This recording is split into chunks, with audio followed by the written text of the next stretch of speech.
All right, here we go. Friday night Knicks. What a win by the orange and blue, man. Hey, it's been a disappointing season, no doubt, but we did say this. At least I said it. You can still take away something positive from this season if you see the kids playing and if you see the kids growing in front of your eyes. And we're seeing that now 2 nights in a row because the Knicks storm into Miami, backs against the wall, no Julius, and in the first half, it looked a little bit ugly. They were fighting, but no doubt, this Miami Heat defense had this team flustered. But down 17.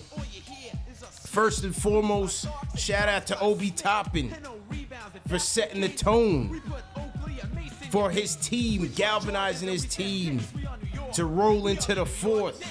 And from there, the rest of the kids took over. Miles McBride, Quentin Grimes with 2 big threes, and my guy Emmanuel Quickly. I keep telling y'all, man, put some respect on Quick's name. 20 of his 23 points came in the fourth quarter. The floater was taken off from the free throw line. The 3-pointers were hitting. My man jumped into the passing lane, not with a steal, with a snatch. With a nice reverse layup. Delivered a Knicks victory. Big. Again, no matter where you stand on this season, seeing what these kids are doing, especially in a game like this against, top team in the East, a team with a chip on their shoulder. Everybody made a big deal about the whole little fight on the Heat bench and how they would respond. Well, the Knicks kids played hard tonight and got a solid victory on the road. 111 to 103. Give him credit. Absolutely give him credit. See a lot of Deuce McBrides going on. Salute, man. Salute. Kenny Gales. Tom Thibodeau, who sends a $10 super chat. Tom Thibodeau Jr., if you don't play those damn kids, I will personally get you banned from the Garden for Violence. They have been on the bench all season. Shout out to Junior Karoma with $5 super chat for Deuce. Yeah, man, look. What can I say? That fourth quarter, Knicks outscored the Heat 38 to 15. 38 to 15. Give credit to the defense. I thought, obviously, McBride and Grimes were all over it. Quickly's defense was on point. Give credit to, I thought, Sims's defense was really good. I thought Sims's defense was really good. I thought Taj's defense in that fourth quarter was top-notch. Top-notch. To the point where, hey, Thibs made the call. No Fournier to finish that game. Burks very limited, even though he brought Burks back in to inbound the ball late in the fourth quarter. Which, again, almost headed into disaster. Brought RJ back in with Obi. But again, McBride, Grimes, IQ were sensational in this fourth quarter. Sensational. We talked about Grimes needing to get his groove back. Coming off of the knee injury, needed to get back into the flow of things.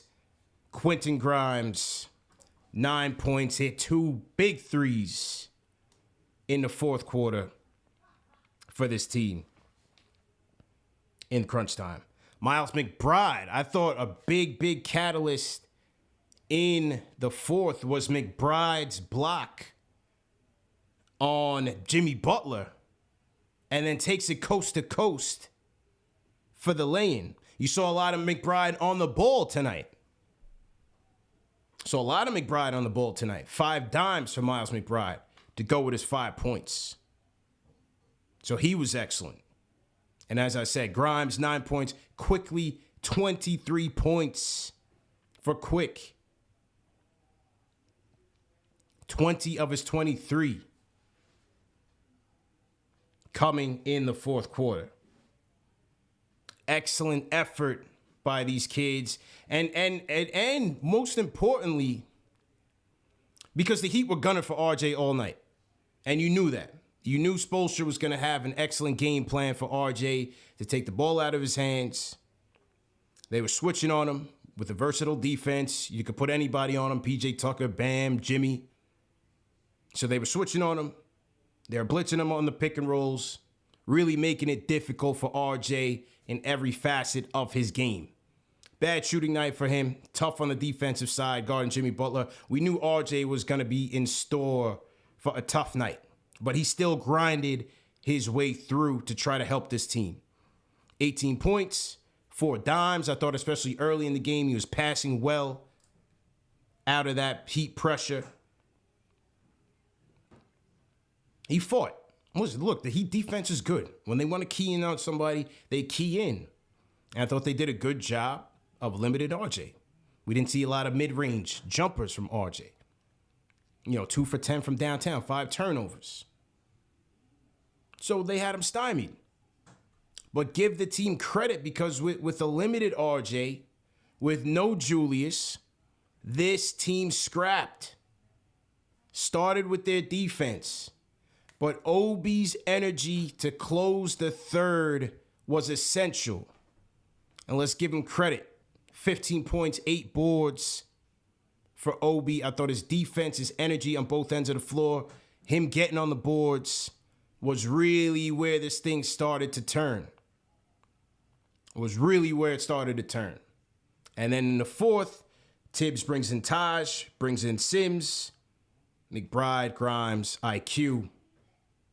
And that was that. 38-15. Hit that thumbs up button for you boys. Hit that thumbs up button for a Knicks win. Like I said, man, despite how this season has been going, you could absolutely be proud of a win like this tonight. You could absolutely be proud of a win like this tonight. Let me get Alex in here. Salute to everybody in the chat. Once again, hit that thumbs up button for you boys. How we feeling, man? Throw an emoji in the chat. Let me know how you guys are feeling about this Knicks win, man. I had to pour up a glass. It's Friday night. It's happy hour over here at CP's studio here. I'm pouring up the top shelf whiskey, man. I had to pour one out. Pour one out for the young Gunners tonight, man. They play tough. No doubt about it. Al, let me get you up in here. How you feeling, bro? Give me some thoughts of this game, man. Oh, man. How you feeling, Talk bro? about two upsets in one night. You have St. Peter's taken down. St. Number Peter's. 15 seed. Yeah. Taken down. Number 3 seed. Uh-huh. Purdue. And then you have the kid Knicks. The youth coming out here making a comeback. Weren't even expected to beat the Miami Heat. Top team in the East. And they come back, win the game on the shoulders of the youth. Deuce McBride, Emmanuel Quickly, Obi Toppin. These guys showed out tonight, man. I was listening to you before I entered this room, but, man, I don't know what else we could talk about, man. I mean, Emmanuel Quickly in the fourth quarter alone. Quickly just decided to put the team on his back. Listen, man, we've been talking about Quick for some time now. I'm telling, like I told you on the last game, bro, I don't think there's a more confident player on this team right now than Emmanuel Quickly. There were a couple of good articles out there on Quick. We'll talk about that a little bit later. Like I said, bro, I don't think on either end, playmaking, shooting, defense, there's not a more confident player on this team right now than Emmanuel Quickly, bro. Hands down. Not at all. Talk about that fourth quarter, man. What'd you like about it? Dude, I just liked the playmaking, the shot selection for the most part. There were a couple of shots were questionable where you'd wish he just brought the ball down and passed a little bit more. But for what he was doing, man, he was doing everything you want to see out of a young upcoming guard. He was attacking, finishing with the left hand off the glass, looking to draw the contact to get the foul. He was taking the open shots from the perimeter. He was doing everything you wanted to do from him. But then on top of that, with the other young guys, we're talking about critical rebounding. Jericho Sims, Deuce McBride. Yeah, I thought Sims had a good game all game. I mean, look, Bam is Bam, but I thought Sims played well all night, bro. Sims held his own, man. I mean, he was out there, got the start, grabbed 7 boards, 4 offensive boards, had 6 points, but he went 100% from the field, even though it was 3 for 3 for 6 points. He was efficient in what he was doing and got the critical rebounds, right? We saw in the fourth quarter, we're talking about a game of margins when it's getting this close into the game, when you're up by 3 points. For him to battle, Bam, to go get big boards, to make sure that we get a second possession, to make sure that we can score, whether it's getting to Quentin Grimes or Emmanuel quickly. Or even you see Deuce McBride, grabbing a board and then flying in transition and getting a layup, which is what really started the whole thing in the fourth quarter. Him just flying down and finishing a layup. But those are the type of things you like to see from your kids, just being out there playing against a top team, not afraid, man. Like St. Peter's, they were not afraid at all. Like St. Peter's, bro. Not afraid. Like St. Peter's, Love man. it. Like St. Peter's, man. It was an excellent win. And look, man, speaking of the draft, I mean, yeah, you want to say, Tank is impacted. Look, Knicks have a good shot at getting the 11th or 12th pick at this point. Just do what you got to do, man. These kids are not going quietly into the night. They're playing hard for the coach, but we don't want to hear that. They're playing hard. RJ's digging in. IQ's digging in. Deuce, Grimes, Sims. This is what you want to see to close the season, bro.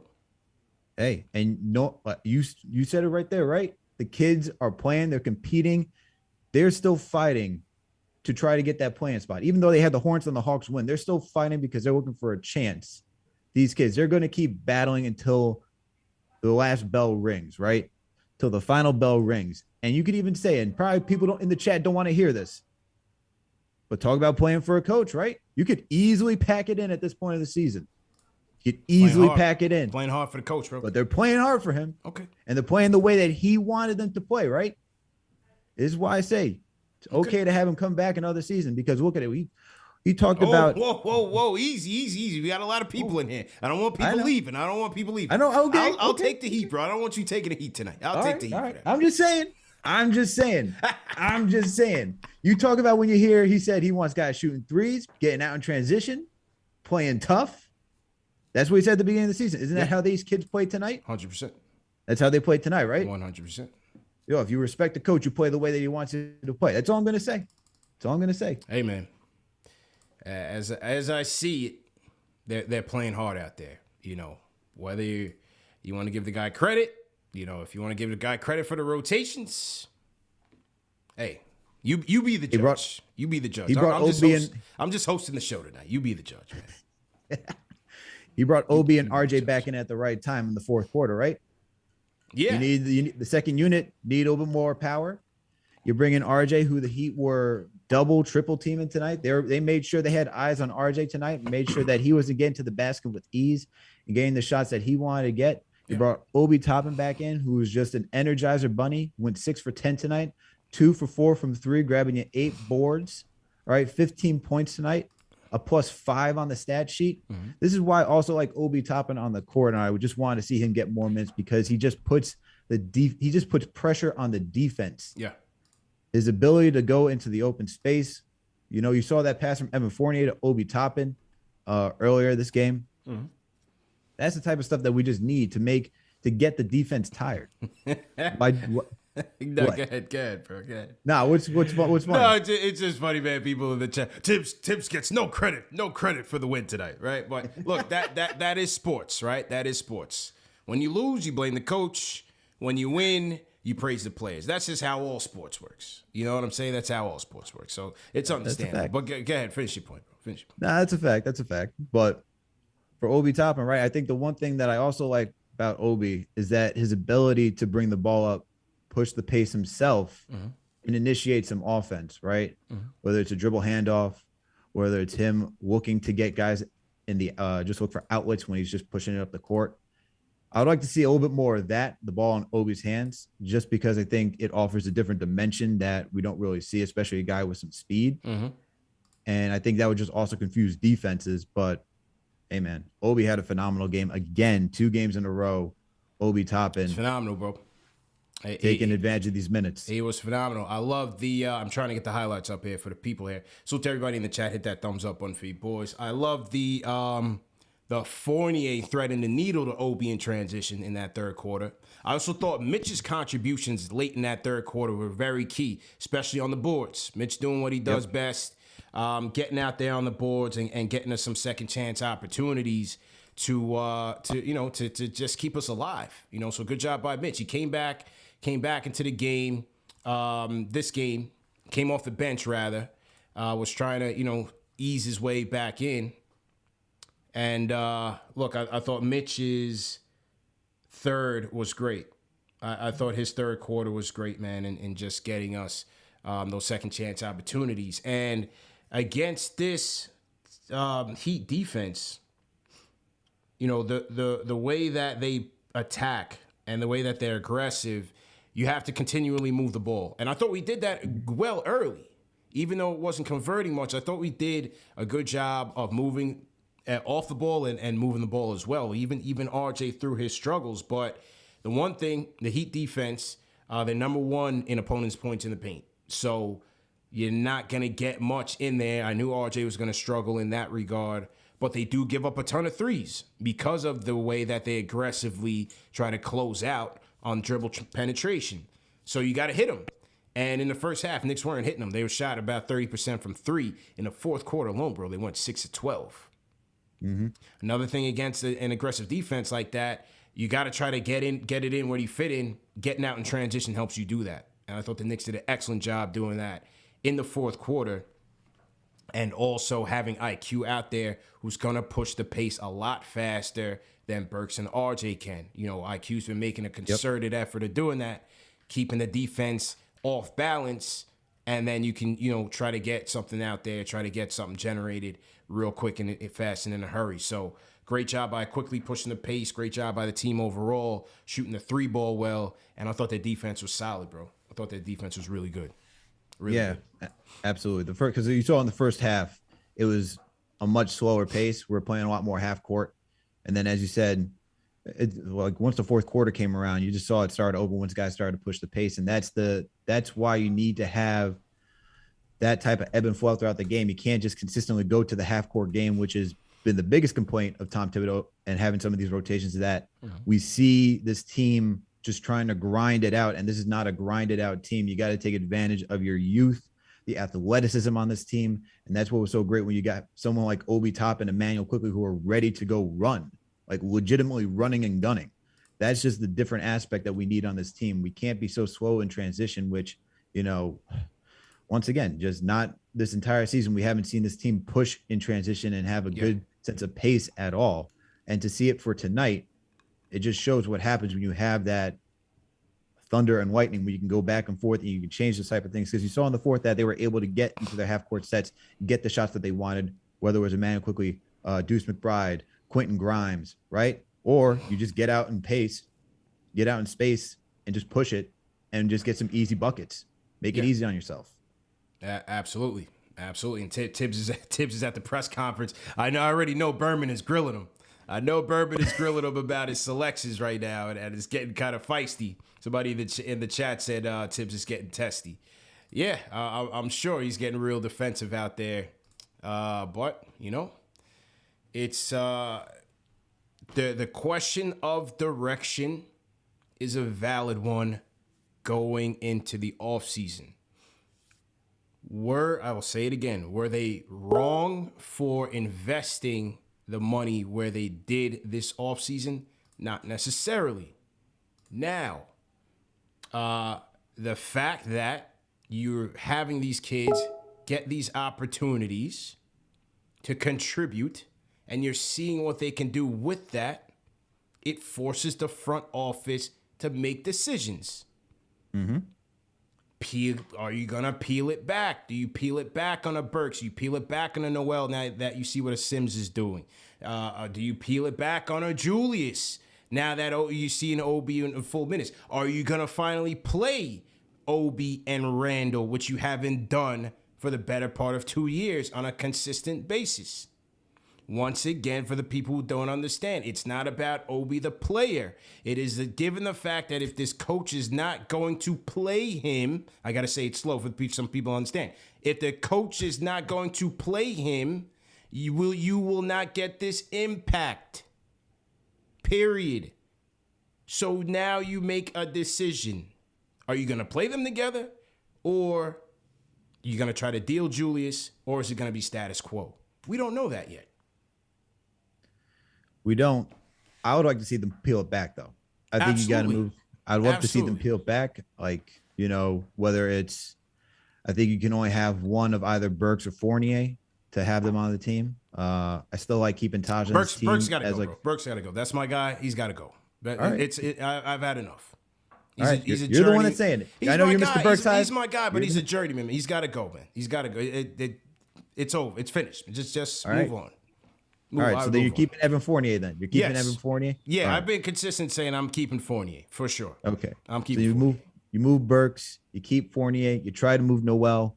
You try to figure out how you get all these other young guys minutes, because as we see tonight, these kids got some fight and some grit. I want to see what another offseason goes, especially for Obi, for Quickly, another offseason for RJ. Let's see what you can do with Cam Reddish, with the offseason with the New York Knicks, because I would love to have seen him tonight, man, in this type of rotation and see what he could have offered. Hang on.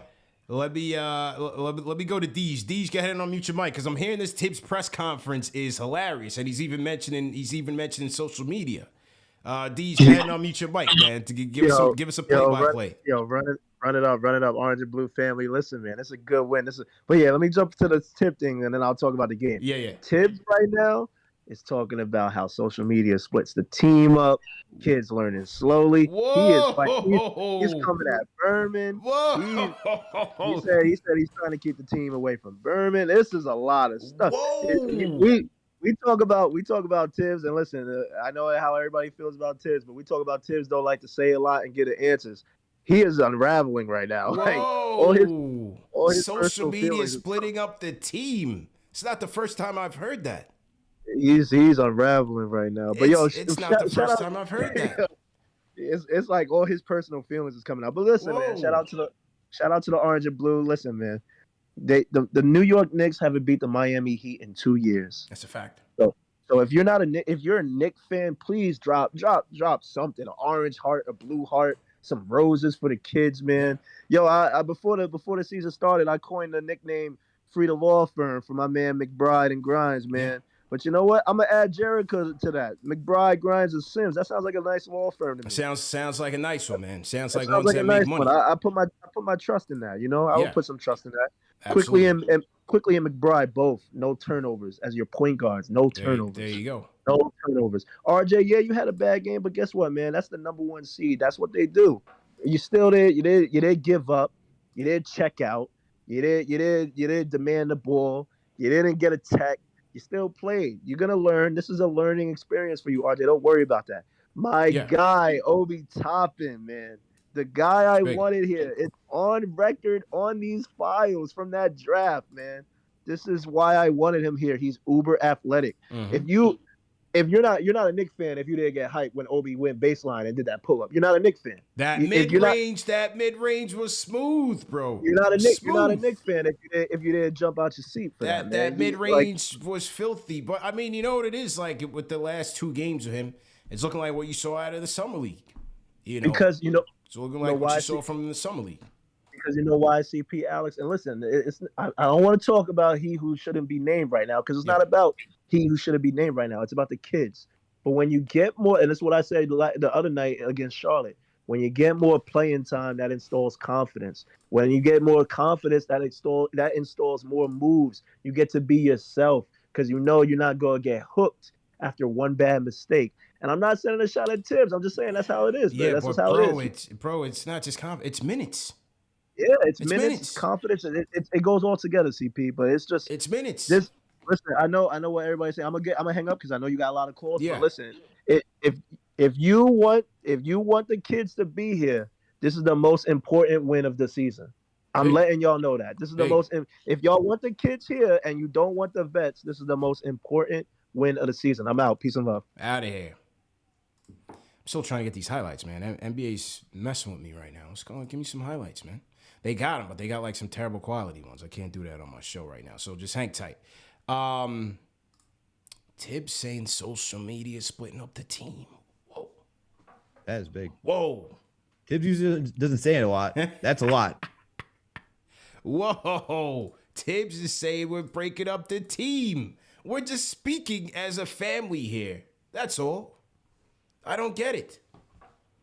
The show is open to whoever wants to view, but I don't send the tapes to Thibs. I don't send the tapes to the team. Viewing is optional, as I always say, bro. That's a fact. But hey, look, we all know that players like to check in, see how the fan base feels. So the fact that Thibs is saying this, I think that says a lot about what's been going on throughout the entire season to bring it up to this point, because it's not just a one-time thing. This isn't just like this happened this past week.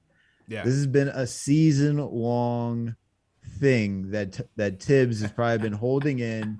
He hasn't wanted to bring it out because middle of the season, trying to keep the players focused, trying to keep everything intact. You don't want anyone to go too far off the rails. And now it's gotten to this point. I'm guessing these are questions that Berman's been asking, which is why Thibs is like, yeah. So if that's the case, I think Thibs is also trying to like draw the line at this point saying, look, we're done with this. This is what's causing. This is what's happening. Let's give it a rest. I gotta watch this presser over again, man. I think I got it on the DVR, so I gotta watch it over. Shout out to J Cal, $50 super chat from my guy Jason Cal Kennedy. Says Obi will be a starter in the NBA. He has a lot of upside. I'm excited about RJ, Obi, IQ, Sims, Mitch, Grimes, Core. We good, fam. Okay. Jamaica Queen 22, $50 super chat out. Says there's nothing I enjoy more than handing the heat to L in Miami. Absolutely. Oh, absolutely. Shout out to Knicks Nation that was down in Miami repping or living in Miami repping. We're always in there heavy. Shout out to I-95 Bully. Happy birthday to him. He was down there. Not sure if he was at the game, but shout out to him, man. It's his birthday as well. But yeah, always a good time when you beat the Heat. And as King D said, it's been a while, man. It's been a while. So, I don't care. I don't care if you're team tank or team play-in. Mm-hmm. It's the Miami Heat, the Knicks and the Miami Heat. That is a rivalry that is set in stone. Mm-hmm. When we play them, I'm looking to win. All right. And this win is the best win of this season. No question. Yeah. Hands down. Easy. So I take it all day, every day. Easily. No doubt about it, man.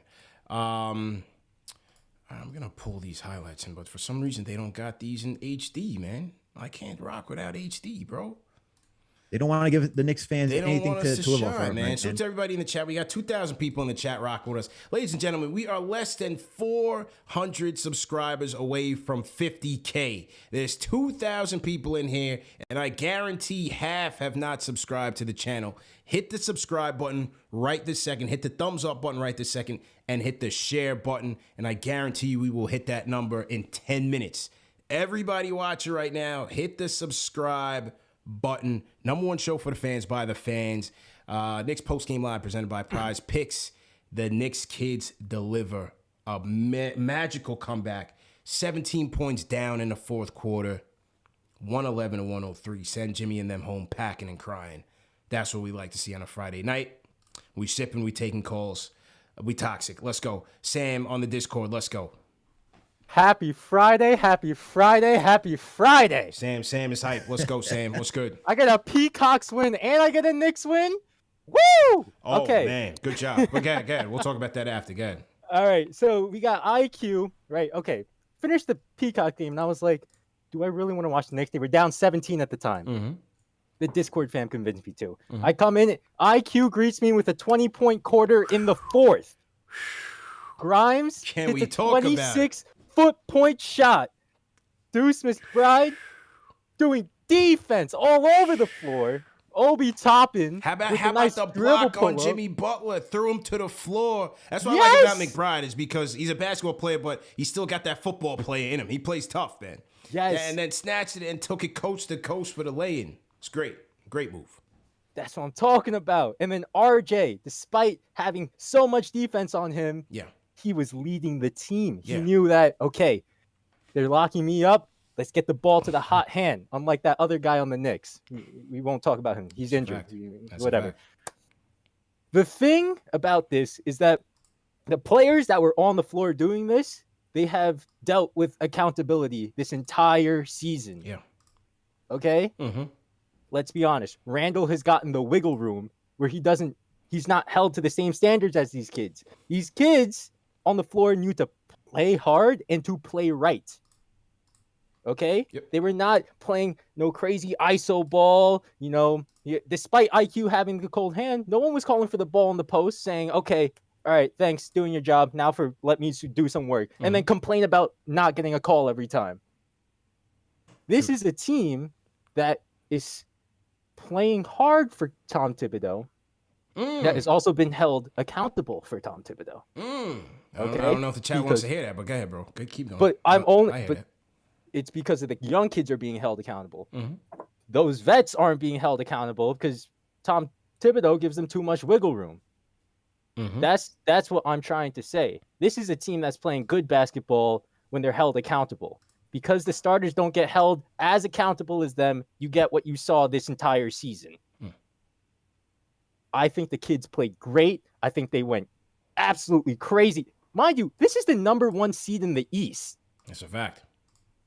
Okay, and they were just missing. Doug Eder. Tyler Hero. Yeah. Anyway, Friday. Happy Knicks. Happy Peacocks. Happy basketball. Sam, appreciate it. Sam checking in from Brooklyn. Let's go to India, man. My guy Aswin on the check-in. India. Aswin, what's good, bro? How you feeling? How you doing, guys? How you doing? How you feeling, man? Nice win, right? Okay. I guess you have watched the Marvel Avengers movie, right? Yeah, of course. He says out of all the billion multiverses, they win only one, where the Iron Man snaps, right? So in this case, out of all the multiverses, we won one, where Randall didn't play. I guarantee you, that's what I'm gonna say. Just incredible win. One small thing, I have a proposition for you, right? So before that, I'm gonna say, okay, Derrick Rose has been injured, but last 5 seasons he has been great with the Wolves, with 2 great seasons in Pistons and 1 great season with New York, right? So what I'm saying is, you need at least one good veteran to lead the team. Yeah. So D-Rose at point, then we got RJ, Grimes, Cam, Mitch, and we can figure that out. We have so many good young players. Okay. And then we can go through with the bench. We also have IQ, right? Yeah. So just a suggestion, you can talk about it. You have so many calls waiting. I'm going to not keep you long.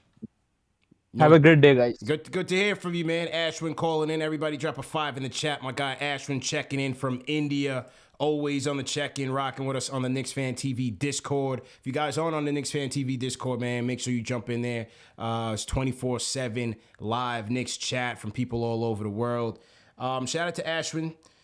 Yeah, for D-Rose, look, I mean, as a vet, as one of the few vets, right? Because we're trying to peel this back. I guess the one thing though that where I'd correct Ashwin, he's not going to start, so that's out the window. But now what I'm seeing from Quick, again, I'm kind of conflicted now because I've been wanting to see them give Quick a shot to start, but I kind of see Quick running this second unit, going forward. I think that might be his better position because as we see, Thibs has no problem closing with him. So it doesn't really matter if IQ's there. I think if we can get another quality point, another guy that can play off of RJ, if Julius is still here, another one that can play off of him, then you keep it that way. So they want to keep Rose, keep him. I'd see, you know what, if he wants to go back to Chicago, give him back to Chicago. Peel it back, bro. Peel it back. You know what I'm saying? Yeah, no, I feel you, and that's the that's that's gonna be a big question this upcoming offseason because we've heard Derrick Rose, even at the beginning of the season, he wants to be like Tom Brady, he said, right? Where he can have like a long career and continue to play. And then we saw after his surgery that people think that he's out and he's still going to come back and that he wants to play. So he's geared up and ready to play. I don't think he's going to play this season. I think that'd be just crazy just to bring him in there's no for the point. remainder of this season. But as you said, CP, next season is going to be that's where this offseason is going to be big. How do you peel it back, right? Because it's going to be major, bro. I agree with you. Like I would want I've been on my Jalen Brunson train. I want Jalen Brunson as a starting point guard. I think he'd be a good fit for the Knicks because he can play on and off ball. He's a guy who can who shoots 50% from the field, close to 40% from three. I think he would just add some good offense. He's a 16%. He's like a 16 point scorer on average. So I think he'd be a good addition. So if you want quick lead in the second unit, you want Deuce McBride to be getting some minutes. You got to think about how you're going to get Quentin Grimes some minutes. Obi, if Randall's here or not, where's he? Like, how is he going to be fitting in? Right? Cam Reddish, if you want to see Cam Reddish getting some minutes. Evan Fournier, if he's going to be here. That's a lot of names we're talking about. We haven't gotten to Burks yet. You haven't even drafted yet. Yeah, you haven't even drafted yet. You haven't even drafted yet, bro. Where does Derrick Rose come into all this? This is where I wouldn't be surprised if he's not here next season and the Knicks move him. As much as I'm part of the Rose Hive, I wouldn't be surprised if they moved him to a competitor, right? To someone or like not like a good team. Like I wouldn't be surprised if the Clippers said, "Hey, we would like Derrick Rose coming off the bench because we need somebody to go run with PG and Kawhi when they're healthy." That wouldn't shock me. And I think for the Knicks, that might be a good move, especially if you see out of the guys that you played tonight. By the way, you see guys who are all drafted either in the late first round or second round guys with Taj Gibson, who had the come from behind victory. So, or I should say, got the lead. So, and those are guys you want to see get time and have the investment in. So I wouldn't be surprised if Derrick Rose is out of here next season, even though that is Thibs' guy. True story. True indeed, man. Salute to everybody in the chat once again. Hit that thumbs up button for you boys. Knicks 111-103. Come from behind victory on the road against the Miami Heat.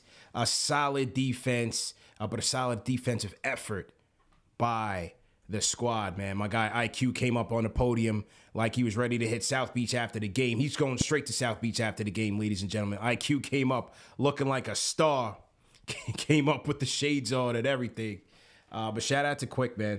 Like I said, his growth as a basketball player from year 1 to 2, it's on display. It's on display. And I want to get to that article if you take a couple more calls on his shot diet and how interesting it is. Because, we've been looking for him to find that, that mid-range. He still hasn't, but, the floaters have been on point. Thibs has gone on record as saying even earlier this season that, he loves IQ's floaters because obviously if he makes it, but if he misses it, it gives us good opportunities for offensive rebounds, which allows us to get kickouts for threes, so on and so forth. And then as a playmaker, I think IQ's growth has been on display, bro. We've been tracking it since Summer League. The ups and the downs and everything, the peaks and the valleys hasn't always been great. As people say, he's been tunnel vision here, there. That's noticeable. But I think his vision and his decision making has largely been more good than bad. Yeah, it has been. And I think especially since the All-Star break, he's been on a tear. I feel like the last month or so he's been really on a tear. He's really found his shot. He's been playmaking, and he's been just also grabbing boards as well. Shout out for Schwinny Poo for dropping this today. Over the last 5 weeks, Quickly is averaging 21 points, 7.4 rebounds, and 5.4 dimes per 36 minutes on 47% shooting. Yeah, I think that's really impressive for the per 36. So you see that Quickly has his capability of being an explosive scorer. We saw that tonight in the fourth quarter, dropping 20 points. 20 points in the fourth quarter. But he's also doing everything else that you want to see him to do. he may not be your traditional point guard, right? And there's not many traditional point guards in this league anymore. Someone who's going to be that floor general like Chris Paul. You got a lot of combo guards in this league.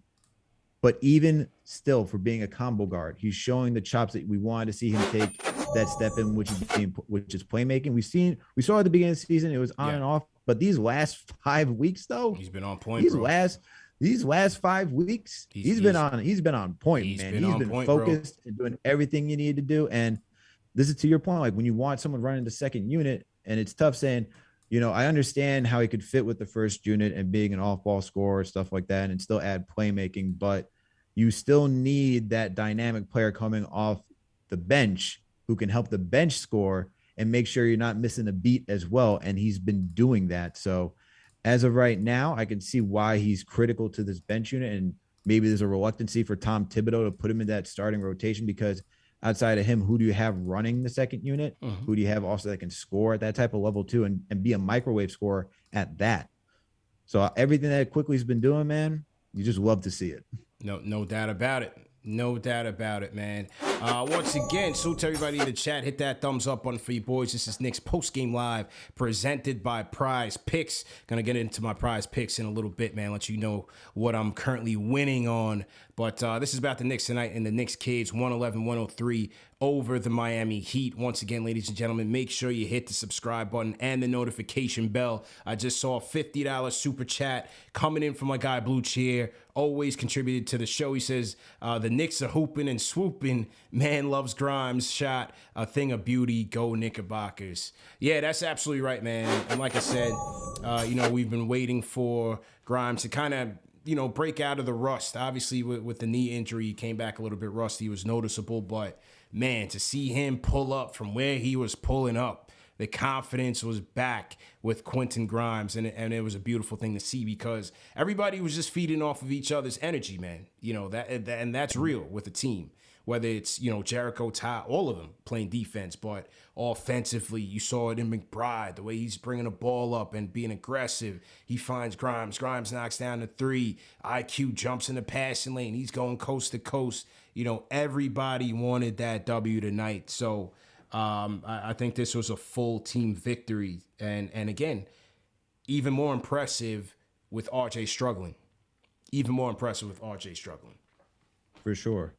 And just to clarify, Schwinn pointed out, but it was in the Zach Lowe article that you can find those per 36 stats through ESPN. But yeah, even though RJ struggled, right? You look at what he did otherwise, still being relentless and getting downhill. And what did he do? He got to the free throw lines, hit 6 out of his 8 free throws. Yeah. That's how you keep this team in the game, right? Even though he's not shooting well tonight. And this is what Tom Thibodeau keeps preaching. When him and Randall get downhill, good things happen for this team. And RJ has taken that seriously, especially since the beginning of this year, January 1st. He's been going downhill. We saw that when we played the OKC Thunder, right? Just constantly attacking the rim. And because of his ability to do so, draw contact, get the foul, he's able to get to the line. And now he's also improved shooting his free throws over the last couple of weeks. But tonight, shot 6 from 8 from the free throw line, really helped us. Knicks as a whole shot 78.6%, 22 out of 28 from the free throw line. That's what helps you stay in these games and helps you win. Shout out my 2 cents in the chat with a good stat. How about 43 boards, won the rebounding battle, 18 offensive rebounds once again. And getting those second chance opportunities is big, especially against a top defense like this. The more opportunities you get, to put into the hoop. And you had 4 from Sims, 3 from Obi, 3 for RJ, 7 for the Block Nest monster, Mitchell Robinson. That's in his bag. So that's effort. Offensive rebounds, that's effort. And, again, across the board, these guys really played hard and brought it home. So good job by them. Alan Hahn tweets, Thibs with an unfiltered, direct, and impassioned post-game address that challenged all critics and raved about the team's work ethic and resiliency. I gotta watch this, man. Yeah, I need to go back and see this. I need to go see this because we're missing some candid Thibs, which we're not really we don't get a lot of at all. Yeah, man. Yeah, man. Thibs, if you're listening for the post game, it wasn't me, man. It's the people in the chat, man. I've been with you lockstep and barrel, Thibs. You got to make some adjustments. We need an offensive coach. You got to play some Obi and Randall more. We'll get to that. But I've been with you, Thibs. You know what I'm saying? It ain't me, man. It's all the people in the chat with the tomatoes and whatnot. But we here, nevertheless. Good win, good rotations. Good rotations tonight, coach. and these guys are playing hard for you, coach. So you still got the command of the locker room, despite what the naysayers say. You know, we just don't leaving me hanging after I was just going off on him in the beginning. He said, "Whoa, whoa! Don't let people leave." I'm taking the bullets for you, bro. I'm taking the bullets for you, man. That's what I'm saying. You know, I still want you to be a fan favorite. I'll be the villain. I'll be the heel. I made a complete heel turn this season, and I'm okay with it. I'm comfortable in my own skin. You know what I'm saying, man? I don't know where he is. No one's a complete fan favorite as JD is. Okay. Yo, so he just sent me a picture. He's at the dinner table with his family and stuff. I completely forgot he couldn't come on tonight. So that was my fault because I sent him the link like, yo, come through. I was waiting on him, but I forgot that he'll be back on Tuesday. He'll be back on Tuesday. So all good. Okay, let's get back to the phones. I've been going to the Discord heavy tonight, man. Let me get to the phones for a second. Salute to everybody in the chat. Hit that thumbs up button for you boys. This is Knicks Postgame Live presented by Prizepicks.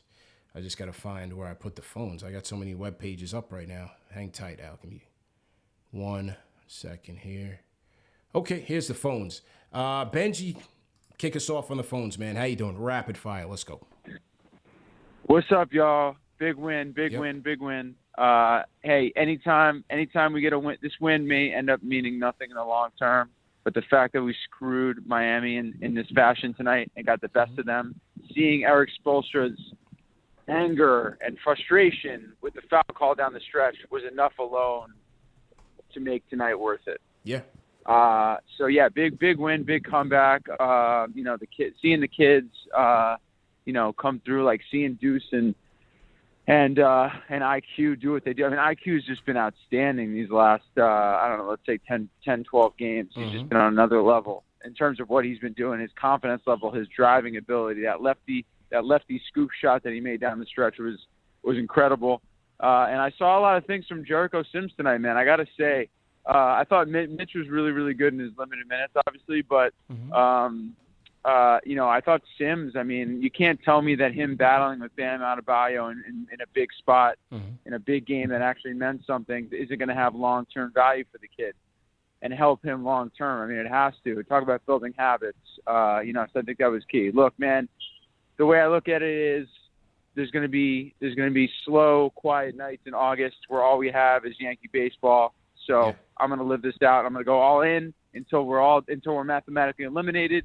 The Knicks can, hot take, the Knicks can finish the season 8-0, make it 9-0 because they won tonight, or 10-0.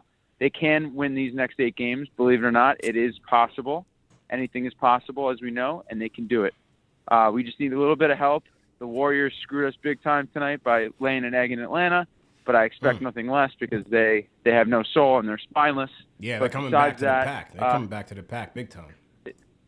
They messed it, yeah. And my last point is I thought, obviously, Fournier was way off tonight. So I thought he played, had a decent floor game in terms of passing and defensively, but obviously, was laying a brick house this evening. So he's got to get back on track.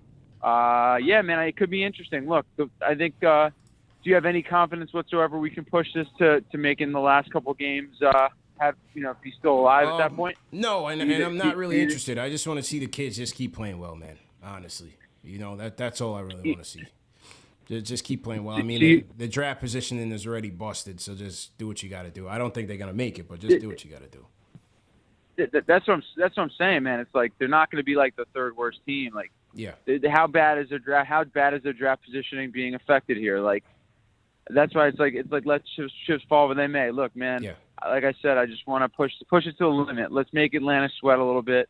Let's mess up Miami's standings. Let's mess up the Nets standings.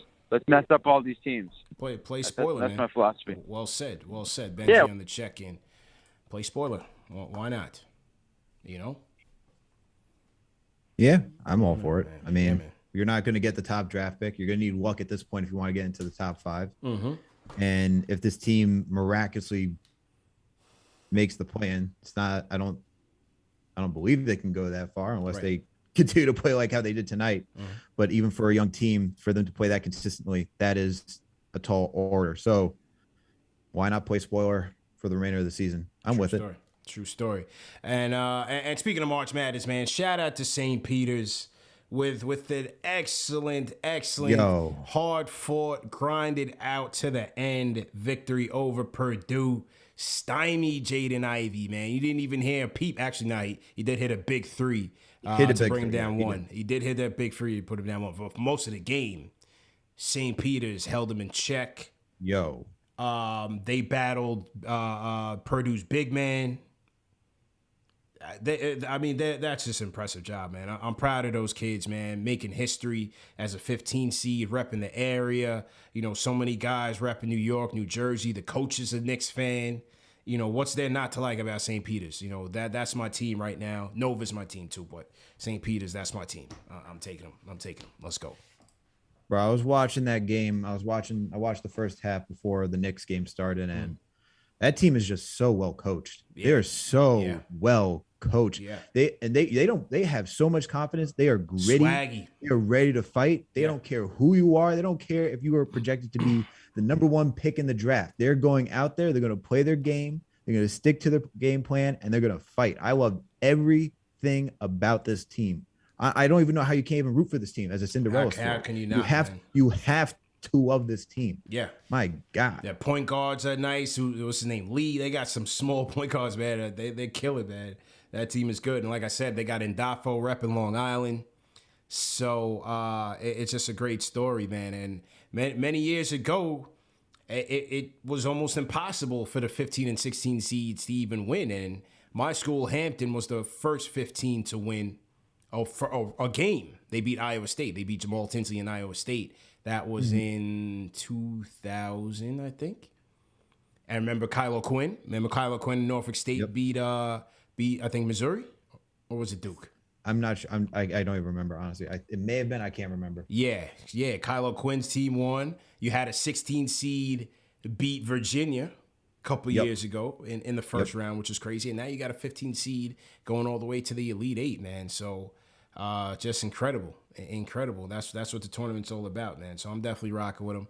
Like I said, I think Nova has a good chance, but Duke, can't sleep on Duke, man. Duke was looking pretty beastly last night as well, man. Banchero came alive in the second half. So Duke is trying to keep Coach K's career alive through the tournament. It's going to be interesting. Definitely going to be an interesting weekend and next week as well.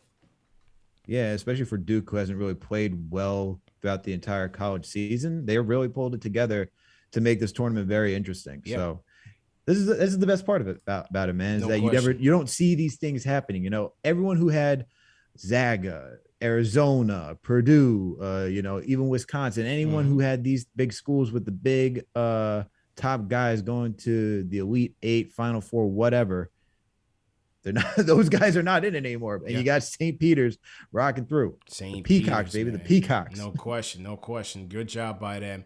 Salute to everybody in the chat. If you guys are new in the chat, leave us a hashtag new. We will shout you guys out. I want to shout out Jose R for the super chat. He says it's no longer MJ Burks, it's MJ Quickly. Yeah, I told you guys, man. Burks, what did I say last game? I said Burks gave Quickly the Mr. Fourth Quarter stone, Thanos style. And look what's happening. I told y'all. Blood of the Panda, $5 super chat says, I told y'all. Hashtag Obi Avengers, hashtag free Obi.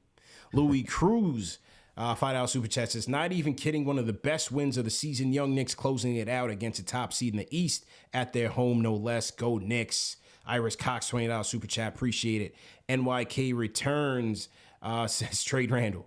Porter Carroll, $20 super chat. Appreciate it. DJ Armor, $5 super chat. KJ7 Full says the deuce is loose with the flash IQ. Is Obi still a dud? Never said he was a dud.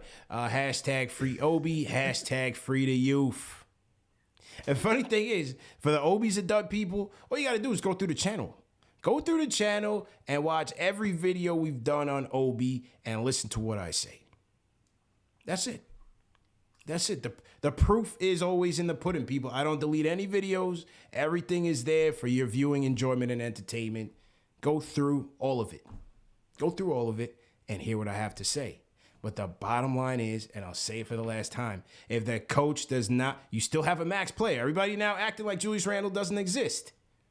If they either don't trade him or the coach doesn't play them together, you don't get this impact. Period. I don't see how anyone can disagree, because for the whole season, you guys have been calling in here crying about it. So all I'm saying is an extension of your thoughts. RGT85 $10 Super Chat says the boys became men tonight. What a finish. What a finish indeed. Shout out to RGT. Check out his new review on Gran Turismo 7. I didn't even know they were still making Gran Turismos. So go check that out on his channel. Robert Sanders, $10 Super Chat says they look like St. Peter's Peacocks out there in the fourth hashtag. Play the kids. And salute to Team Hashtag New. We got Michael Fuller, Terrell Turner. You always in here, man. David Figueroa, appreciate it. Salute to David Figueroa. Team Hashtag New. NP says CP, holla at me. I'm at Queens. Queens is in here. Thumbs up for you boys. Hashtag Manscape. Appreciate you, sir. Appreciate it. Shout out to João Pedro Capa Verde. So that sounds like a Brazilian name, I think. I think that's a Brazilian name. So, salute to you. Okay. Now, back to the phones we go. Let's go to my guy Matavani from Queens. What's good, man? How you feeling? What's good, CP? What's up? What's up? 50K subs tonight. Let's make it happen. Let's make it happen. Best night to do it. Mm-hmm. Best night to do it off a Knick win. All right, so listen. Excellent game for the young guys. This is what the fan base wanted since All-Star break. We wanted more of the kids, and we finally got it. Aubrey was extremely efficient. Love that pull-up. Quickly was turning heads, dominated in the fourth. McBride, all gas, no brakes. Grimes doing it on both ends, hitting threes. My guy Mitch, my guy Sims, great on the boards.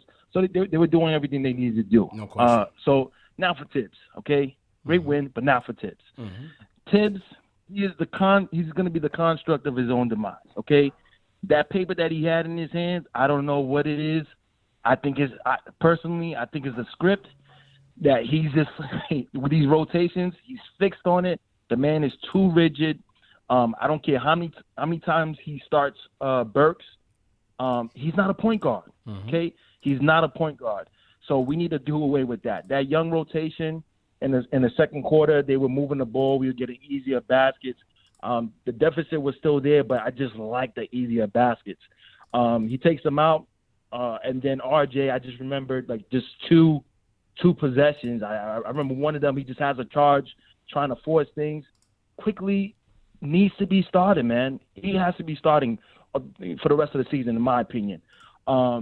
And another thing, front office, front row, we saw West, we see Houston. They seeing all of this. So 2 games now. Is either they see our young talent, or they see that Thibs has been stunting the growth of our players this entire season. Okay, Thibs sounds like, and honestly, from what I heard from the interview, I think Thibs is grasping for straws there, man. He's looking like he's trying to deflect attention off his bad rotations for the entire season. Talking about blaming the fans, like talking about like we've been talking about the team on social media, splitting the team up. Come on, man. He sounded like he blaming the fans. He sounded like, Randall, honestly, booing the fans or blaming the fans for stuff, man. Honestly, I just hope that we can, next season they decide that, Thibs shouldn't be on this team no longer.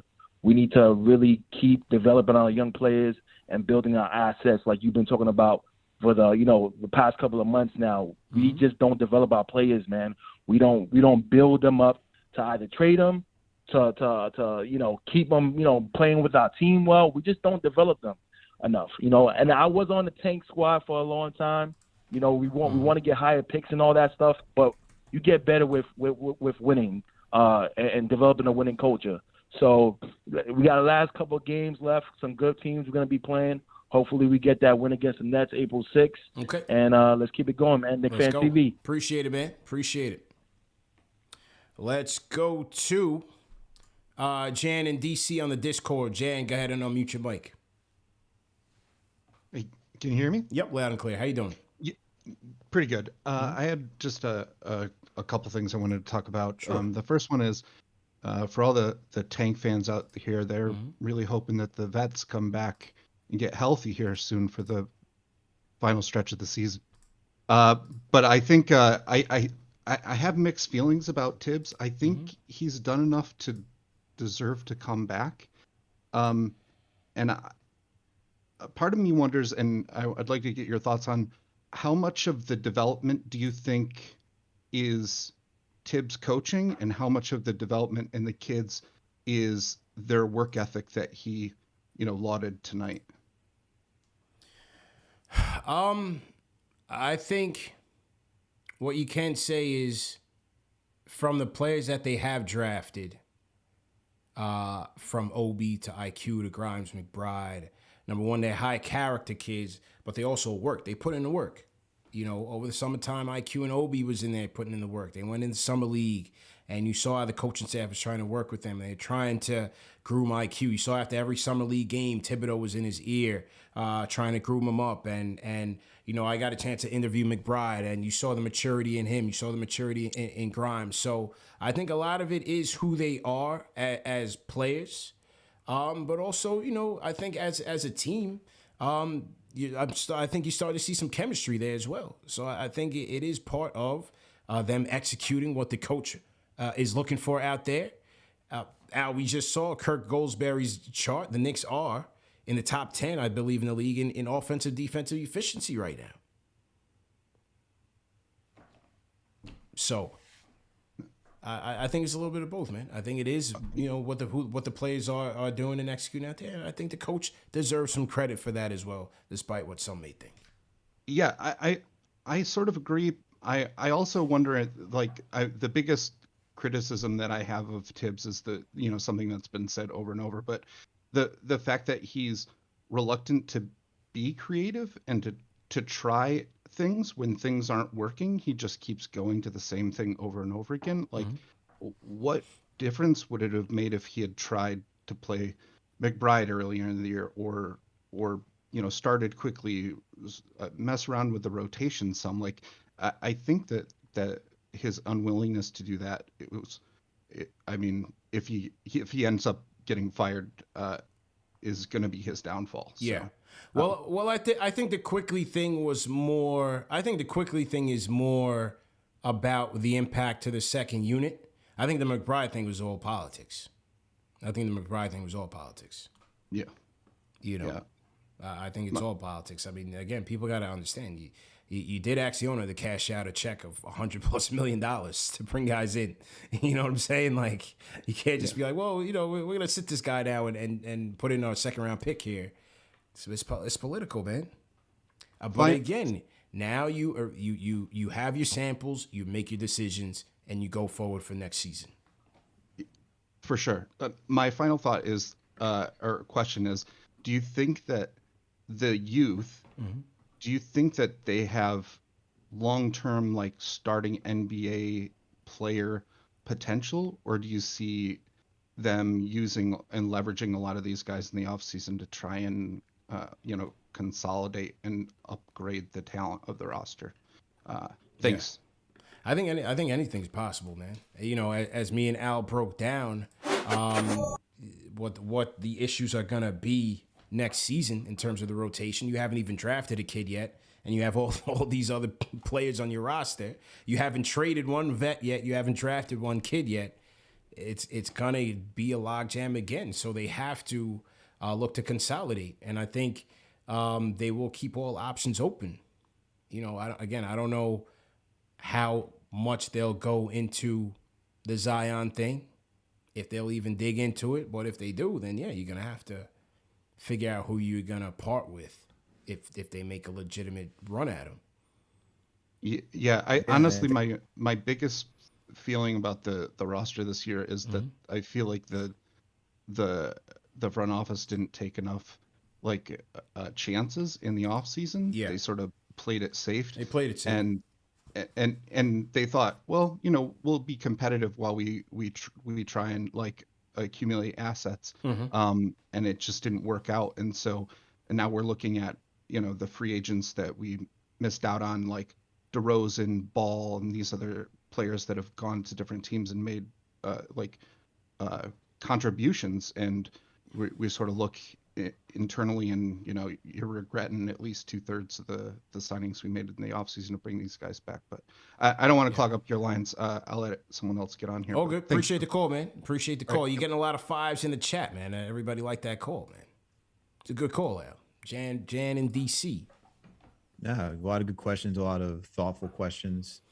I think the one that is the thing that's kind of difficult was his first question: how much do you give the players and how much do you give the coach for their development? And that's so hard to quantify because, you know, I remember seeing all these kids working out this past offseason, whether it's IQ, Obi, Grimes, McBride. There's always pictures of them working, training. And I remember said Baller's life is truly for this team, because you see all those kids just working out and you see that they're just trying to get shots up in the gym and try to become the best player they possibly can be, especially early on in their careers. But then you have to think, you know, there's some sort of structure they have to fit into for them to succeed. You can't just put kids out there and just hope that they can fit into a role. You know, a coach has to give them that role and give them some sort of identity as how they're going to play. So it's just so hard to say who did what, how did they all. It's just hard to so say, difficult man. to answer that question. Yeah, It's hard to really pinpoint. But again, when you look at how these guys are playing, they're playing hard for him. They're buying into what he's coaching out there. Yep. Tonight they executed. 17 points down, they came back. He seemed to push all the right buttons, right? You had a clutch lineup of McBride, Grimes, Emmanuel Quickly, Taj Gibson, and Jericho Sims. You had a closing lineup. They swapped out Taj and Grimes for Obi and RJ. So McBride finished the game. I think Burks did come back in for a second inbound. I don't know why. Fournier didn't. So, hey, as the coaches said, it is earned. Now, again, look at all the guys that they had at the point to start the season. You had Kemba as an option. You had IQ as an option. You had Derrick Rose as an option. You had Burks as an option. Those are 4 guys right there, one of which was your second-year player, and the other 3 who you spent money on that were all going to be prioritized over McBride. Yep. Naturally. Now, again, what is he going to show to finish the season? Right? Like, again, I point to Quickly getting his 20 minutes per game last year as a rookie. Why? 1, because he earned it. 2, because there wasn't that depth there. So you have to create that sort of scenario this year. I mean, Nick, this offseason, to get these guys the playing time. That's on the front office. That's the big complaint that I have. But like there has to be, like, I get why they got these guys in, because it's hard to say, all right, we're going to just trust rookies after just making the playoffs last season. We're going to trust Quentin Grimes, McBride to be impactful players as soon as they get in the gym. So it makes sense why you go out for an Evan Fournier, Kemba Walker. You re-sign Burks, Noel, Derrick Rose. You bring all these guys in. And then if you're trying to get McBride minutes, as you said, it's Kemba, Fournier. You got those 2 guys playing the guard. You're not going to bench Fournier. He's got to play because the money he's getting. Kemba, you know, he's the point guard. His name, his cachet. You already benched him once, so you can't bench him again. That was a mishandling by Tom Thibodeau. Quickly, he's going to get his because he got his last season. Derrick Rose when he's in there, and then you have Alec Burks. So that's a lot of guys you got. But I would say this: the one thing I do have a gripe with Thibs is that when it went down from a 10-man rotation to a 9-man rotation, you know, those are opportunities that you could figure to get some guys minutes. You know, that's where I say, you know, sure you got Grimes in there, and that's like the thing he passed McBride in that sense. So if you want to say that was the 10th guy, if it was going to be that without Derrick Rose, and now without Kemba, now you're starting to see Deuce McBride. So Yeah. it's tough. It was just cluttered. It's just been a cluttered roster. Complete cluttered, man. Salute to everybody in the chat once again. Hit that thumbs up button for your boys.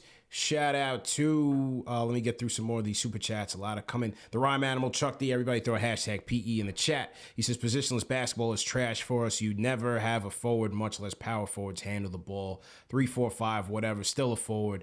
Thibs tossed away a dozen games with ego stubbornness. This is the new NBA, speed and grit. Chuck also says IQ was a speed demon, James Harden-ish presence with shooters, handlers around them.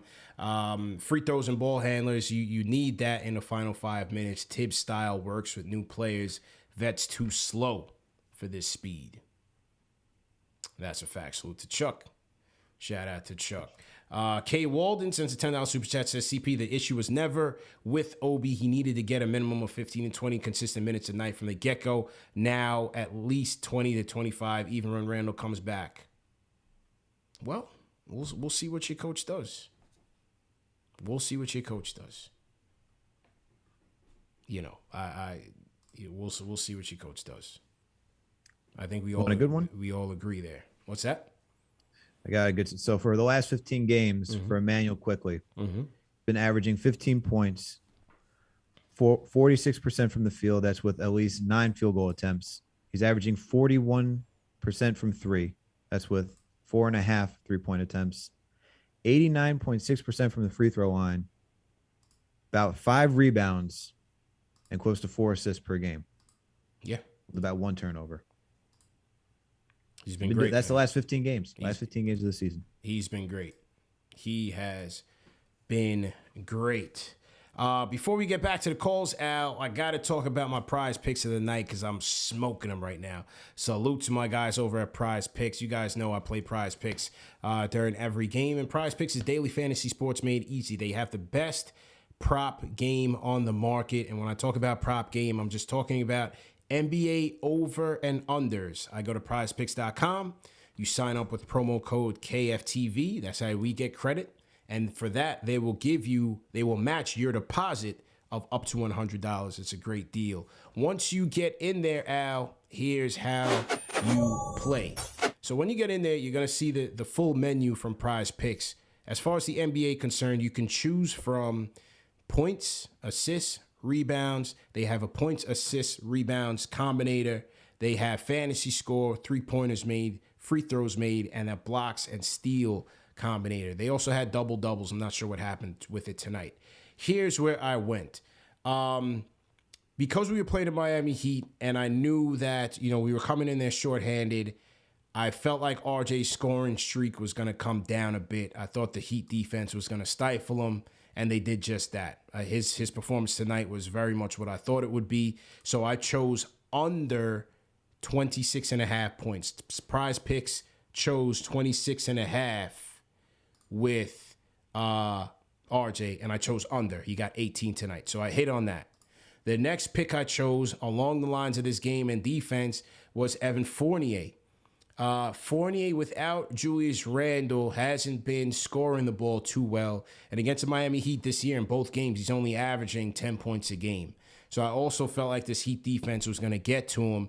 I went with Evan Fournier under 19.5 points, rebounds, and assists, and I hit that as well. He only finished with 12. So that was 2 for 2 for me.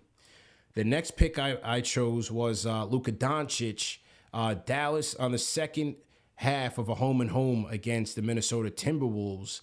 I went under 45.5 points, rebounds, and assists for Luka Doncic. In the second half of a game where you win the first one, the other team usually makes those adjustments. He still had a good game, but he fell under. He did fall under with 42, so I'm there. The next pick I made was James Harden and the Sixers visiting LA and the Clippers. I went with James Harden over 38.5 points, rebounds, and assists. And right now at halftime, he's got 38. So he should be able to get that very quickly once the second half picks up. And now the last one I need for a shot at $200. I put in $20 for a shot at $200. Tyrese Maxey, I went over 22.5 points, rebounds, and assists in this game. Sixers are up big. They're up almost a dub. We'll see what happens here if Maxey can get that. And if he does, I'll have $200, man. So for you people at home, go ahead and try your luck. Go to prizepicks.com, enter promo code KFTV for a 100% match on your deposit of up to $100. Al got the Prize Picks swag in the crib, man. I don't even got that, bro. How'd you get that, man? Came in the other day, man. Nice. Came in the other day. Got some koozies too. Nice. Okay. All right. A couple more calls before we wrap up. Let's go to Abdul, San Diego, West Coast, and what's good? Yo, what up, fellas? How you doing, man? Alex, was good. Great call tonight. Yep. I'm doing great, man. I'm in the call with my 3 boys, man. So if you hear them laughing, they cracking jokes back there with each other. All good. But I want to say, first off, hit that like, hit that subscribe. Let's go ahead and smash that 50K. Let's go. Why not do it tonight? Tonight. Shout out to Team Replay, right? That's me. Shout Shout out out to to Replay Team Post on Instagram. Shout out KnicksFanTV. Tonight was a great game, man. Like I've been saying for the longest, like I know we ain't going nowhere this season, but I'm just looking for excitement. I'm looking for hard playing, and I'm looking for just that type of continuity within the young guys, right? Because we know what the vets is. So I'm going to say one thing. I might get a few tomatoes, but I do want to shout out Thibs, man, because I swear to God, the last 4 minutes, I said, I know Thibs is going to pull the plug on these young cats and put in some dumb rotation. Ooh, and he you want to know what's proved so me funny? wrong. He let the You want to know what's so funny, not to cut you off on that point? When he takes out Obi in the third, late in the third, Yep. you had people on Twitter going, oh, he's messing this up. Why is he taking out Obi? He's hot. I'm like, yo, the kid does need a little bit of a rest, right? Like, Yes. when he does that with Julius and the rest of the starters, it's, oh, my God, he's playing him way too much in the third quarter. Yep. Now with Obi, Yep. they go Hey, beside themselves, and Taj played well. Yo, and you know what's crazy? So you like when he did that, I automatically throw out Julius Randle. I'm like, okay, he normally take out Julius around this time, so I knew Obi was going to finish the game. Yeah. Like you said, well, we're not playing NBA 2K22, guys. You can't leave the starters in the whole entire game, right? They need a breather. Yeah. But I'm just glad that he kept that rotation in because they were working together, right? A few, they brought in Burks the last, couple of seconds. But overall, that fourth quarter, coming into third and the fourth quarter, they played hard, man. They played the way we want them to play, right? We say play the kids. The kids played. The kids gave us what we wanted, which was energy and excitement win against the Heat once again. Now we get to keep our feet up, relax, enjoy the weekend, and get ready for the next one. Love you guys, man. Let's keep going. Abdul, be safe in the call, man. Good to hear from you, man. Great call. That's a 5-star call. Everybody throw 5 on the call, and we're going to shout out Thibs tonight and give the coach some credit tonight. Throw some 5s in the chat for that, man. What do you guys think? I thought that was a 5-star call. It's excellent. Absolutely. Yeah. Giving Thibs some credit. Woo, you don't hear we're that gonna too give often on the phone. Thibs some credit, He went with Grimes, McBride, kept him in the game. Taj, mixed Trusted a the little second youth. unit. Trusted the second unit, huh? Whoa. Who knew? Yeah, great job. We are less than 200 subscribers away, ladies and gentlemen. I see 2,000 people in this chat. If you have not hit that subscribe button and the notification bell right now, go ahead and do so. It's free. You have nothing to lose. It's right underneath your video right now. If you're watching on a desktop, if you're watching on your mobile phone, it's right underneath your video. Hit that subscribe button. Hit the notification bell. We want to get to 50K tonight. There is no excuse. We want to get to 50K tonight. Hit that subscribe button, ladies and gentlemen. Do it right now. Right now. Shout out to Sonny Ramos. He says, yo, shout out to Queens. More Queens in the building. Can we get a plug for that ball deodorant, CP? Pause. But I mean, sure. I mean, you just go to manscaped.com, my man, enter promo code KFTV, 20% off plus free shipping. You get the Lawnmower 4.0. I don't even have mine in here because I used it earlier. You get the ball deodorant. They got everything for you, man. So trust and believe. I'll have everything ready for Sunday. But manscaped.com, promo code KFTV, on the road to 50K. Okay, what else we want to do, man? Brown Liquor got me sweating tonight, man. I was celebrating the win tonight, man. I'm all the way down to the end, man. I'm all the way I down was to the end. drinking, watching the game, so I'm now on the water. I'm on the water now. I gotta get ready before I hit this, go to bed. And man. You know how it is, man. I got the heat on in here, if you know what I'm saying, man. Whew. That's that Macallan 12. I normally don't big up my liquor because they don't pay for the sponsorships yet, but That's one of my favorites. So shout out McAllen 12. You know, shout out to McAllen 12. Okay, couple more before we wrap. Good win. Let's go to I see the rhyme animal in here. Let's go. Chuck, how you feeling? I'm good, man. Really good. Hey, listen. Thibs said last year, man, you win or you learn. And it just didn't go for the players. It just didn't go for the youth. It's gone for everybody.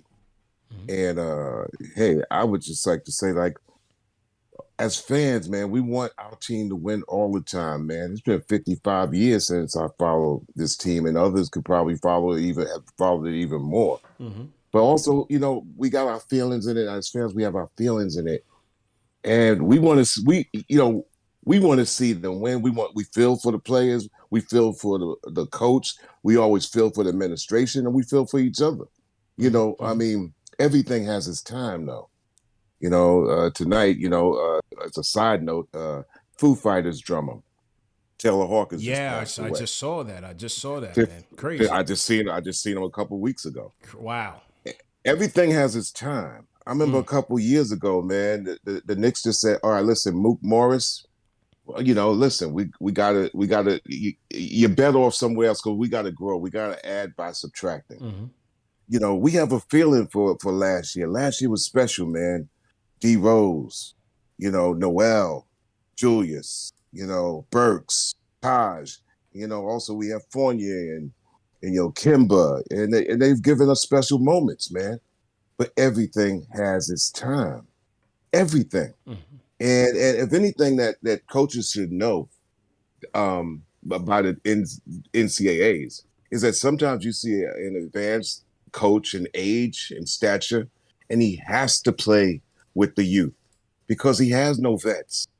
And maybe this is a new NBA where maybe the vets are like oil and water with the kids. You know, it's a conundrum. And that's going to make this summer very interesting, and even more of a reason that you connect in the KFTV as we on the edge of 50K. That's a fact. Because that's what the discussions this summer is going to be hot topics. So everybody don't sleep. Stay locked in. Summer's going to be some critical discussions. Big time. And next year, you know, it's going to be a decision of a lot of different things. So I'm in the fan seats just watching this, but tonight felt great. And this is what brings us to the table. You and Alex have a good night, and Knicks Nation, let's go. Let's get that 50K. Appreciate it, OG. Appreciate it, man. Everybody throw some fives in the chat for the rhyme animal Chuck D, man. Dropping some facts, dropping the daily mathematics right here on KFTV as we climb to 50K. Absolutely, man. Absolutely. It's going to be a pivotal summer. It's going to be a pivotal summer, man. What these guys do, I have no clue. But it's going to be very interesting. I did say I want to crack into the IQ article. In the interest of time, we'll save that for weekly. There's a couple things that came out this week that I want to save for weekly on Monday. So we'll save those for then. But the IQ articles and his play have come right on time, bro. It's come right on time because he absolutely erupted tonight for 20 points in the fourth quarter, and his defense was, I think, equally as good. You know, I thought his defense was equally as good. So shout out to Quick, man. He's putting in the work, and it's paying off for him for sure. Absolutely. First off, if you haven't checked it out already, make sure to go to the KFTV channel and check out Chuck D's video on Miles McBride. That is an awesome watch. Absolutely. Make sure to go check that. Make sure to go check that out. The drummer. Yeah. That's just phenomenal. No question. But and then you saw a lot of that tonight. You saw a lot of that tonight in McBride's play, bro. Dude, he's got energy. He is. Talk about gritty. That's what I love about McBride, man. That's why I want him on the court. Defense, we saw that during the summer league too. But for IQ, his defense, you know, really is taking a step forward this season. Like he is slowly becoming a two-way player at the guard position. The way he guards the point of attack, that's probably the most underrated part of his game this season. That what's been the most consistent part of his game this season, because he's struggled to shoot. He struggled with his playmaking at times, but his defense, you know, he was going to give that tenacity on defense. And that's something that I think as a Knicks fan, you can just be proud of to see that Quickly takes his craft seriously. And I just saw the tweet that you shared on the chat. Styling. Yo, He was styling. He is ready to party, bro. Those Wait, glasses, yeah. he is ready to party. Hey man, let's go. He earned it. He earned it, man. So hopefully they get to go out at South Beach and turn up and have a good time because they definitely deserved it with what they put in tonight. All right, a couple more calls before we wrap. RedVelvetPapi on the Discord. I'll mute your mic. Yo, what's good, y'all? How y'all doing? Good, man. What's good? I'm chilling. Good win by the Knicks, but yo, I just feel like y'all been shooting Thibs too much bail, man. Y'all been shooting him too much bail because tonight he actually looked like a coach who had a feel for the game and knew how to make proper adjustments. Like, and y'all keep saying like there's no talent there, but the talent is there to play the way he wants to play. We saw that tonight. Like, maybe if he tried this 20 games earlier, like they might have made some different moves at the trade deadline, shook it up a bit more, and we might have a different outlook going into the offseason. But he didn't do that. He was being stubborn, and now we're in the situation we in. But I mean, I like what I saw from the kids. I like the fact that he trusted the kids for once. Like, that's all good and dandy, but I need to see that more often now that I know he could do that and he's willing to do that. Like, you can't just say, "Oh, good job tonight," and then ignore the fact that for the past where we at 60-something games, he wasn't doing that. You can't keep shooting him bail. You gotta hold him accountable. Well, like I said, I don't think the decisions were as easy as fans make it out to be, and I think his comments on tonight's post-game presser were indicative of that. Now, as I say, it's the onus is on the front office to assemble a balanced roster through their vision.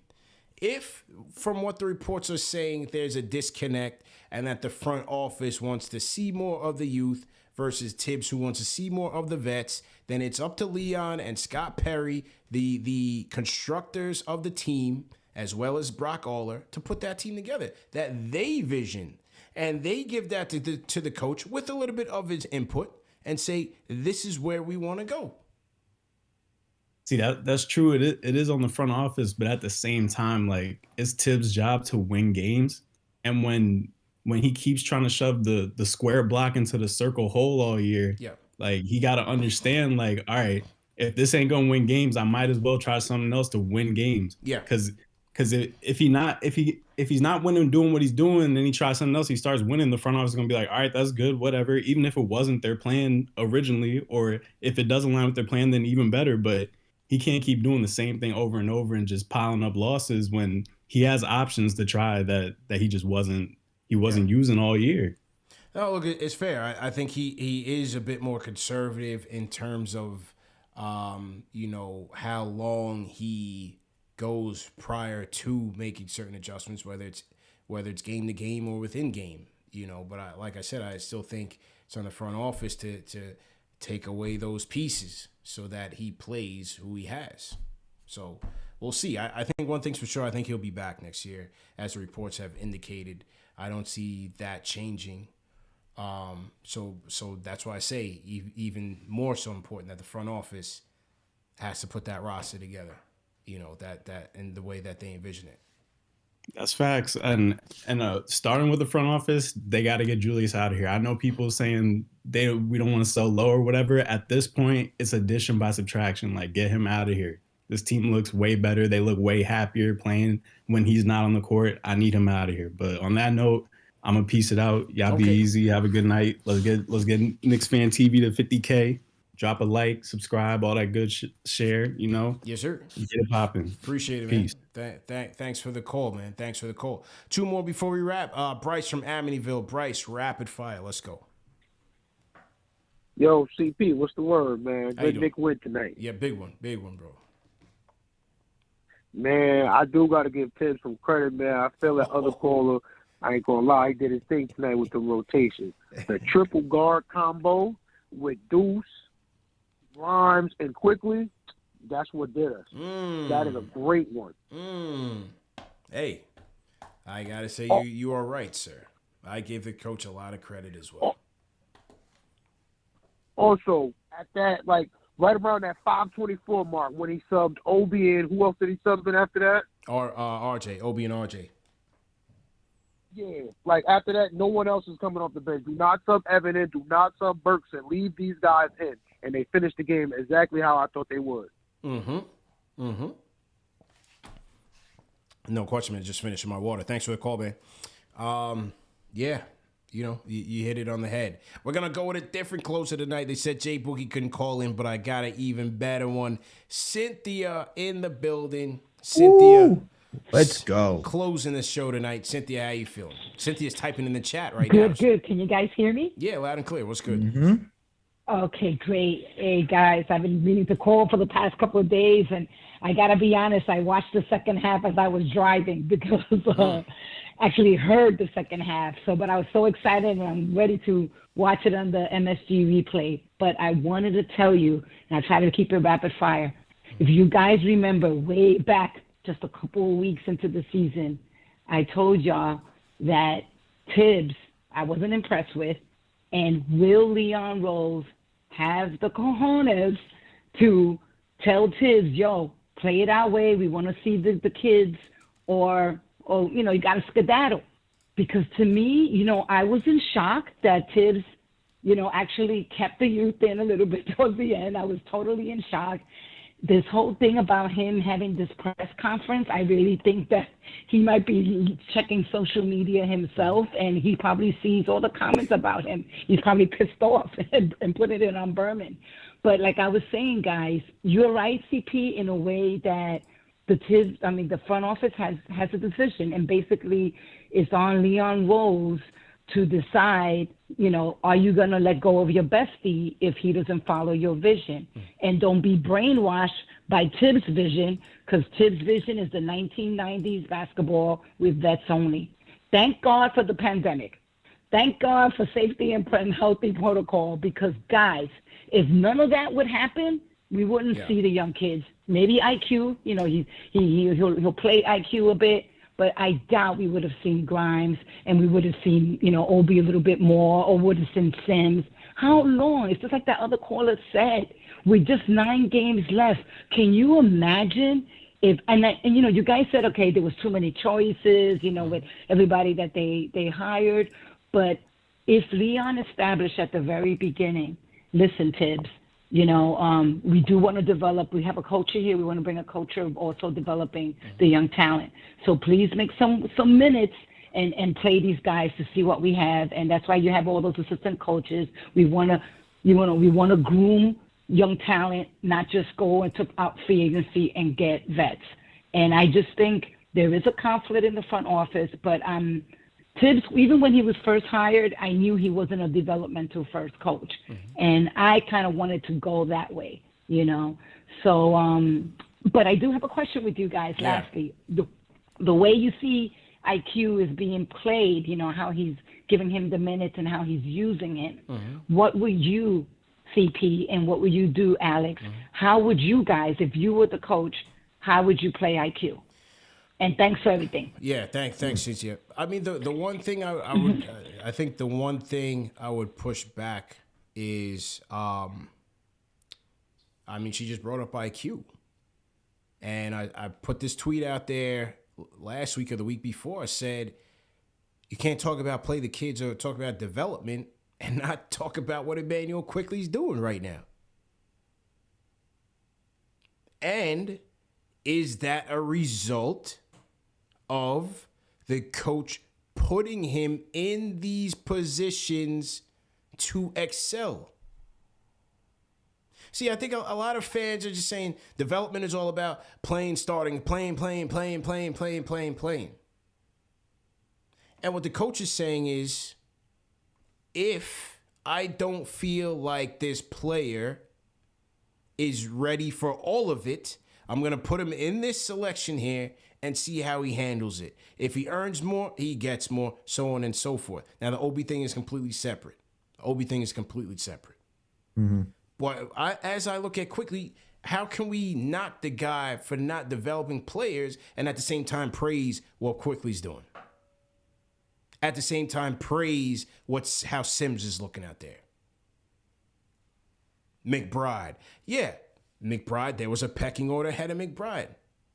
But how do we, you know what I'm saying? Yeah, no, I feel you. I'm not sure what fans is, what their expectation, what their view of development is, and if they're seeing these young guys playing well on a night like tonight, how do you not give credit to the coach? Yeah, and the thing is, I don't like the argument where it's, he doesn't play the kids and stuff like that, because we saw quickly and Toppin get his minutes. RJ is technically a kid still. He's only, 21 years old. Right. Mitch is getting his minutes. Now you're getting Sims' minutes. When Quentin Grimes entered the rotation, he didn't even want to take Quentin Grimes out of the rotation. He wanted Quentin Grimes to stay in the rotation. He figured out how he was trying to figure out how to keep that kid in there. Right. It goes back to being a cluttered roster, right? And trying to put him in the best position to succeed. When we look at quickly last season, he didn't have a mid-range game. He didn't really attack the paint that well. So you can't give him the commanding duties to go in there and say, all right, we expect him to do all this, and then leave him in there for 30 minutes and then have him hang and dry, as we saw last season when he hit a rookie wall. So it's tough. It's tough being a coach and trying to balance development, balance wins. That's where it comes back to saying this roster is just cluttered. And if the front office wants to prioritize these young guys, then they should have prioritized these young guys, saying, we drafted 4 rookies, which still shocked we did that, considering who the head coach is. You drafted 4 rookies. If you wanted these kids to get playing time, you can't then go out there and sign everybody else and then put that gap and figure out how to get Quentin Grimes some minutes, figure out how to get Deuce McBride some minutes. You have to let these kids play. So for Thibs, he does develop. I think he actually is a very good developmental coach, even though he likes to play the veterans. I actually think he is good for creating a foundation and a system for kids to play the right way. Whether or not he likes to do that because he wants to win now, that's a different story. But I think he actually is when it comes to doing that. I look at the chat, I see fans making a ton of excuses, man. Oh, he had no choice but to play quickly. Oh, quickly's just doing it on his own. It's just this, it's just that. But he chose to play. I mean, we saw quickly last season, 20 minutes a game as a rookie. Do I need to say it again? Well, hold on. Didn't we see in the preseason, right? Is quickly going to get minutes because he was in the green jersey when we saw last season, which means you're not even in the rotation. Then we see preseason come through when Austin Rivers got hurt. He started shooting the lights out. And then didn't everyone's thought when Derrick Rose was getting traded, it was like, oh, Quickly's going to lose minutes. But then who lost minutes? It was Austin Rivers. And he kept him in there. He could have gone right back to Austin Rivers and have Derrick Rose as a second unit backcourt. But instead, Austin Rivers was the guy on the outside looking in, and it was Emmanuel Quickly. So, but right. So Quickly's developing is all on his own, right? It's all on his own. As a rookie with... Let's go back to the numbers here. As a rookie with an assist percentage at 16.2% in the 30th percentile, he's now at 21.6% less usage in the 64th percentile. Playmaking. He's upped his assist to usage percentage to the 54th percentile at 0.93.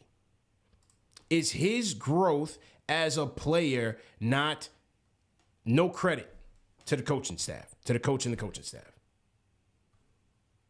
How do we sit here and say that? Oh, it's just one guy. The reason I say the OB thing is separate because the OB thing, I'm not saying it's right or wrong, but that's based on Thibs' philosophy. I still think the kid needs to play. And as he does play, as you can see, he can do well. How does he coexist with Julius according to the coach's philosophy? That's completely separate. Because as I said, we know IQ's going to get his minutes. He's going to come off the bench. He's going to close. His role has been established. And the kid is growing in that role. How do we not give credit for that? How do you not give credit? Yes, RJ's your third pick, but RJ is, again, from year 2 to year 3, taking another step up. And couldn't you say the same for Quentin Grimes as a rookie? Like, as soon as he came in and Thibs has left him in, like, couldn't you say the same thing for him figuring out how to play his 3-and-D role, and then a little bit there, some by being able to drive the lane and finish and taking the opportunities that are given to him? Couldn't you just say the same thing for Quentin Grimes, that he's worked hard to get these opportunities and prepared for these opportunities because he has to consistently work hard because that's the philosophy of what Tom Thibodeau preaches. You work hard. When you get that opportunity, if you play well, you keep getting more opportunities. That's just how he works. So that's what we're seeing. Look, if the front office did what they were supposed to do and trade Julius when they drafted Obi would be starting by now. He'd be starting by now. Yep. That's a fact.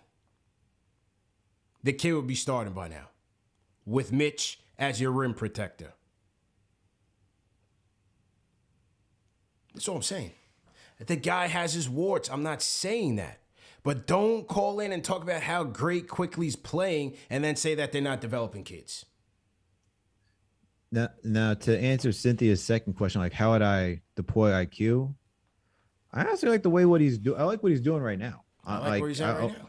Yeah, I probably wouldn't change much. I mean, maybe depending on the situation you have him in the starting unit, but honestly, if you do that, then what do you have with the second unit? Like I haven't seen, like we've seen flashes of McBride being able to find guys to play make, but he right now is like Quickly of last season. He's better off ball while Quickly does most of the work and takes his opportunities where he can. So I'd probably leave Quickly where he is right now. I pretty much leave him where he's at, man. And he's doing a good job. Despite the people in the chat making excuses. Oh, it's only one guy. It's only one guy. Is he helping us win or not? Is he growing or not? Is his game evolving or not? Is he playing defense or not? Is he playmaking or not? Yeah, I got to give credit where credit is due, man. That's all I'm saying. It goes back to my earlier thesis, and I'll end with this, Al. In sports, when you lose, it's on the coach. When you win, it's on the players. We do it all the time. The guy has his warts, needs to make better in-game adjustments. We know that. But I'm going to give credit where credit is due. And that is that. Good show, though. This is a great show, man. I really enjoyed this show, man. Great job, bro. Great job to all the mods. Great win. 111 to 103. Great job to Al. Shout out to the Rhyme Animal Chuck D. Salute to Cynthia. Everybody who called in, man. Let's see where we at on the sub count. We are at 846. Okay, 846. So we got let's see if my math is right. 154 left to go. 154 left to go. All right. So, hey, hit that subscribe button, man. Hit that subscribe button. We have 154 subscribers left to go. How many people still in this room? 1,800 people. If you're one of the 154 who have not hit the subscribe button, please go ahead and hit it right now. Hit that subscribe button. Hit the notification bell so we get to 50K. All right. Let me salute the rest of the super chats that are coming. Salute to Troy Davis says Thibs is a great defensive assistant coach, but is completely trash as a head coach. Obi and McBride development has been slow because of Thibs. What is slow for McBride? What is slow? He just got here. He just got here. They had 5 guards ahead of him that they paid. That's what I'm saying about the business. This isn't college. This is in the G League. You make a decision. A kid forces your hand. Now you adjust. Thibs, when you want Thibs to make adjustments, front office has to make adjustments as well. Carl Ramsey says the Knicks by accident have found a core 5 that reflects the identity we've been begging for. Energy, grit, attitude, blue collar effort. RJ, Quick, McBride, Deuce, and Sims, let them cook. Is it by accident or did they draft all these guys? Corey Mitchell says great win for the best Knicks fan show ever. Thank you for the dedication. Fantastic show as always. I'm all about the wins. Let's go. K. Walden says, I got that one. K. Walden, appreciate it. Brandon Guest says Thibs looks like a different coach without Randall. Orlando Powell says Thibs' interview proves he's been enabling Randall's behavior all season. They both need to go. Brandon Guess, a big takeaway for me was when IQ gave Thibs credit in a post-game interview. I feel the kids really like Thibs. The optics may not be in line with what's going on in the locker room. I see development. So IQ gave Thibs credit. Okay, all right. Don't believe me, you know? Don't believe me.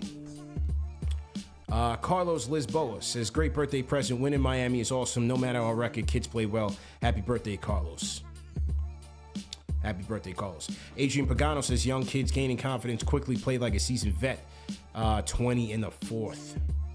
Dina Andre says, CP, you're 100% right about keeping Thibs. Have to see how he coaches the young ones. Seem to trust them today. Forced to not.